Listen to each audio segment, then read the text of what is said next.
সমাজে মধ্যবিত্ত শ্রেণী সবসময় খুবই গুরুত্বপূর্ণ একটা শক্তি। এই মধ্যবিত্ত শ্রেণীটাই সমাজকে টিকিয়ে রাখে আমি মনে করি। নিম্নবৃত্ত এবং উচ্চবৃত্ত এই দুইয়ের মাঝের সেতু বন্ধন হচ্ছে এই মধ্যবৃত্ত। এই মধ্যবিত্ত শ্রেণীর বুকে থাকে অনেক স্বপ্ন, তাদের শিক্ষা, পরিশ্রম আর স্বপ্ন।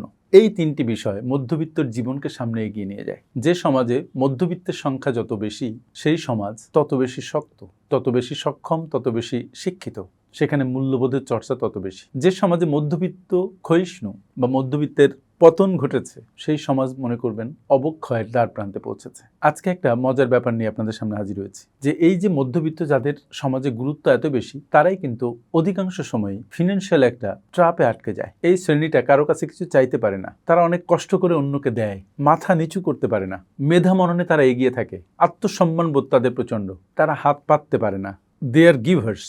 কিন্তু অনেক সময় তাদের সেই দেয়ার মতো সামর্থ্য থাকে না। আর্থিক যন্ত্রণায় ক্লিষ্ট হলেও কাউকে সেই যন্ত্রণার কথা বলতে পারে না। তাদের যে আর্থিক কষ্ট, তাদের যে অদৃশ্য অর্থনৈতিক সংকট, সেই সংকটকে অর্থনীতিবিদরা মিডল ক্লাস ট্র্যাপ বলছেন বা মিডল ক্লাস ফাঁদ বলছেন।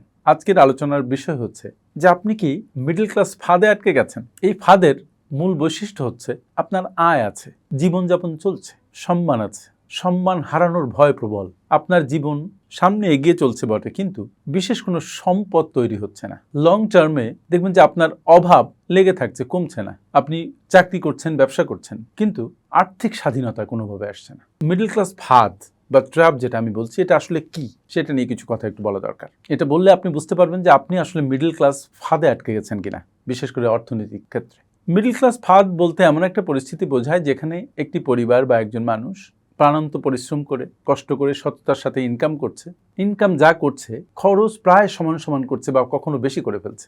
ঋণের কিস্তি দিতে হচ্ছে, জীবনযাত্রার একটা ব্যয় মেনটেন করতে হচ্ছে। অন্যেরা কি বলবে এই ভয়ও তাকে তাড়িত করছে। ফলে যেটা হচ্ছে, আমরা যে কথা বলছি যে আয়ের একটা বড় অংশ, দ্যাট ইজ অ্যাটলিস্ট 10% আপনি সঞ্চয় করবেন, সেই সঞ্চয় তারা করতে পারছে না। সঞ্চয় যেহেতু হচ্ছে না, সুতরাং বিনিয়োগও থাকছে অনেক অল্প।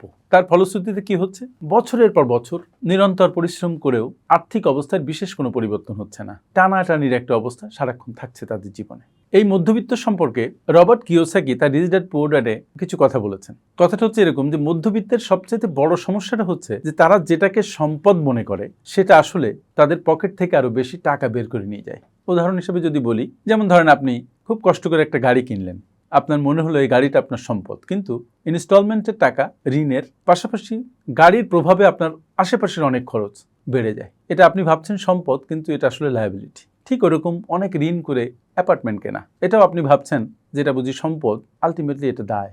সম্পদ হচ্ছে সেটা যেটা আপনার পকেটে টাকা ঢুকায়, আর দায় হচ্ছে সেটা বা লায়াবিলিটি সেটা যেটা আপনার পকেট থেকে টাকা বের করে নিয়ে যায়। এখন চলুন একটু জানি যে এই ফাঁদ আসলে কিভাবে তৈরি হয়, তাহলে আপনি নিজের আর্থিক অবস্থা এবং আর্থিক ব্যবস্থাপনা সম্পর্কে একটা ধারণা পাবেন। মিডল ক্লাস ট্র্যাপ এটা তৈরি হয় মূলত কিছু আর্থিক অভ্যাস এবং অর্থনৈতিক বাস্তবতার কারণে।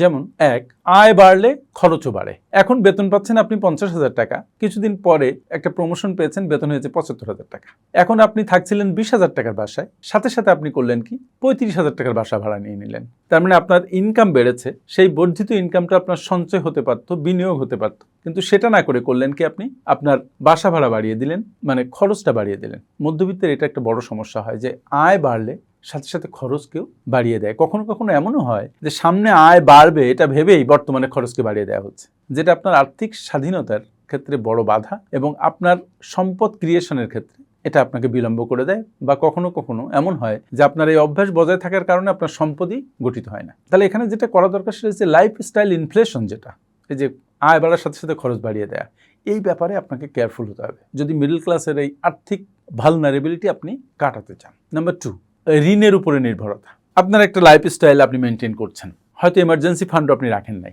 হঠাৎ করে আপনার টাকার দরকার হলো বা আপনি কোনো বিপদে পড়ে গেলেন, তখন কি হয়, আপনি ঋণ নিতে বাধ্য হন। কারণ মিডল ক্লাসের এটা একটা বড় সমস্যা যে আপনি লাইফস্টাইলকে কোনোভাবে নিচে নামাতে চান না। সবচেয়ে বড় কারণ কি? বড় কারণ হচ্ছে অন্যেরা কি বলবে, লোকে কি বলবে। মিডল ক্লাসের এটা খুব মারাত্মক একটা সমস্যা। নিজে কি বলবো, নিজে কেমন থাকবো, তার চাইতে বড় বেশি ম্যাটার করে অন্যেরা কি বলবে, মুখ দেখাবো কেমনে। এই বাজ ওয়ার্ডসগুলা মিডল ক্লাসকে ক্ষতিগ্রস্ত করে এবং মিডল ক্লাসের ফাঁদে আটকে রাখে, এবং মিডল ক্লাসের ফাঁদ তৈরি হয় এই ধরনের মানসিকতা থেকে।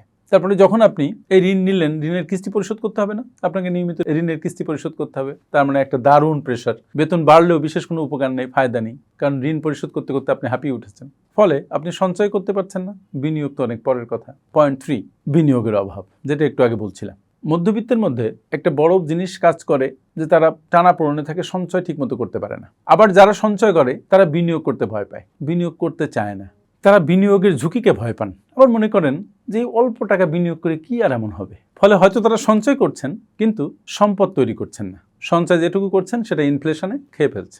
এই প্রসঙ্গে ওয়ারেন বাফেট একটা চমৎকার কথা বলেছিলেন। উনি বলছিলেন যদি আপনি কোনো উপায় খুঁজে না পান যে আপনার টাকা আপনার জন্য কাজ করবে, তাহলে যেটা করতে হবে সেটা কি, আপনাকে সারা জীবন কাজ করে যেতে হবে। বিনিয়োগ করলে বিনিয়োজিত টাকা একসময় আপনার জন্য টাকা আর্ন করে। আপনি যদি বিনিয়োগ না করেন তাহলে আপনাকে সারা জীবন কাজ করে আপনার জীবন নির্বাহ করতে হবে। এই যে পয়েন্টগুলো নিয়ে আলোচনা করলাম, এখন আপনার কি মনে হয় আপনি কি এই ফাঁদে আটকে আছেন? আপনি নিজেকে কয়েকটি প্রশ্ন করুন যে আপনার কি মাস শেষ হতেই নাভিশ্বাস উঠে যায়, মানে মাস শেষ হওয়ার আগে টাকা শেষ হয়ে যায়? আপনার আয়ের বেশিরভাগই কি ঋণ বা বিল এগুলো পরিশোধ করতে শেষ হয়ে যায়? আপনি কি নিয়মিত সঞ্চয় করতে এবং বিনিয়োগ করতে পারছেন না? তারপরে আয় বাড়লেই কি আপনি খরচ বেড়ে যাচ্ছে আপনার সেখান থেকে কোনো পোর্শন আপনি সঞ্চয় করতে পারছেন না? এইগুলোর উত্তর যদি প্রত্যেকটা মোটামুটি হ্যাঁ হয় তাহলে বুঝতে হবে যে আপনি মিডল ক্লাস ট্র্যাপে দারুণভাবে আটকা পড়েছেন। এখন প্রশ্ন কি? প্রশ্ন হচ্ছে আপনি তো এই মিডল ক্লাস ফাঁদের মধ্যে থাকতে চান না, কারণ এটা একটা অর্থনৈতিক ফাঁদ যেটা আপনাকে স্বাবলম্বী হতে দিবে না। তাহলে এই ফাঁদ থেকে আপনাকে বেরিয়ে আসতে হবে। তাহলে আপনাকে কি করতে হবে সেটা নিয়ে একটু কথা বলা যায়। মিডল ক্লাস ফাঁদ থেকে বেরিয়ে আসতে হলে প্রথম যেটা করা দরকার সেটা হচ্ছে আপনার 70-30 রুল ফলো করা দরকার। আপনার 70% দিয়ে পুরো খরচ মেনটেন করতে হবে। 10% আপনি বিনিয়োগ করবেন, সঞ্চয় করবেন। 10% আপনি নিজের ডেভেলপমেন্টে কাজ করবেন, নিজের উপরে বিনিয়োগ করবেন। আর 10% আপনি দান করবেন। আর ওই যে 70% বলেছিলাম তার মধ্যে আপনার ঋণের কিস্তিও থাকতে হবে। সেই ক্ষেত্রে যদি আপনার জীবনযাপনে কিছুটা অ্যাডজাস্টমেন্ট করতে হয়, you need to do that. কারণ আপনি এই ফাঁদ থেকে বেরোতে চান এবং তার আগে কিন্তু আপনাকে একটা সংকল্প করতে হবে যে ইয়েস, আমি আর এই ফাঁদের মধ্যে থাকতে চাই না, আমি আর্থিকভাবে স্বাবলম্বী হতে চাই। 2 নম্বর কি করবেন? 2 নম্বর যেটা করবেন সেটা হচ্ছে অনিয়ন্ত্রিত যে খরচ, অযথা যেগুলো খরচ না করলেও চলে, বিশেষ করে ওয়ান্টসের উপরে যেগুলো খরচ, সেই খরচগুলো থেকে আপনি দূরে থাকার চেষ্টা করবেন এবং তার জন্য আপনি একটা বাজেট করবেন। বাজেট করে সেটাকে ফলো করবেন, মাঝে মাঝে বাজেটকে রিভিউ করবেন, লিখবেন প্রত্যেকটা খরচ, মানিকে ট্র্যাক করবেন যে টাকা কোথায় যাচ্ছে। যতক্ষণ আপনি আপনার মানিকে ট্র্যাক না করবেন ততক্ষণ টাকা আপনার কথা শুনবে না, টাকা বিভিন্ন জায়গায় চলে যাবে, কারণ ইট ইজ ভেরি স্লিপারি।